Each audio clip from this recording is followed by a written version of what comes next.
Hey, what's up, everybody?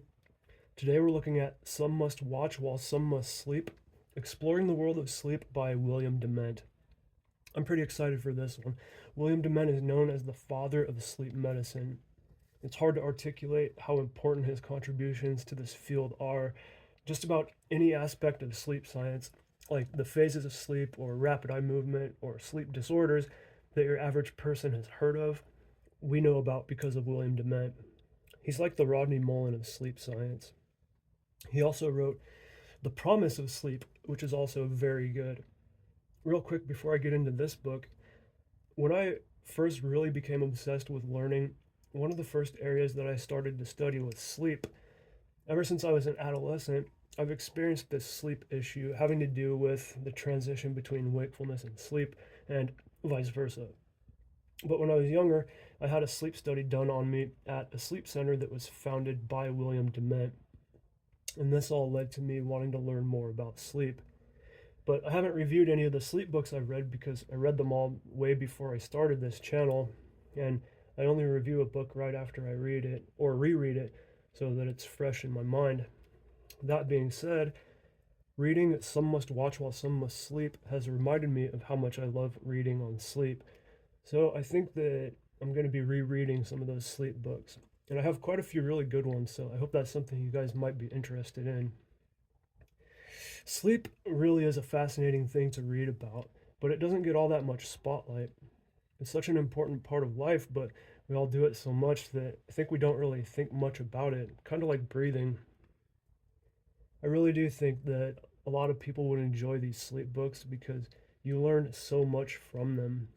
Some Must Watch While Some Must Sleep is actually pretty old, having come out in the 1970s during a time when we didn't know that much about sleep. I actually think that makes this a good choice to read so you get a little bit of history in the field and have a better idea of the progress that's been made. And this book is definitely worth reading, even if you have read a number of sleep books already. Looking at the name for the book, I thought it was going to be about the evolutionary origins of why some people are more night owls and others are more morning people. That is something that a lot of these books do talk about. But no, it turns out he just took that line from Hamlet because I guess he thought it sounded like a cool name for a book on sleep. The focus of this book is when sleep research was just beginning to become a serious science. At the time that this was written, the main area the author had worked in was the sleep study, the tools they used, and some of the things that we learned from them. Back then, the main tool was the electroencephalogram, or EEG, which monitors brain activity. Now, they have a full blown polysomnogram, which measures everything from minute muscle twitches to chest expansion, tongue and chin movement, eyeball movement, O2 saturation. The list goes on.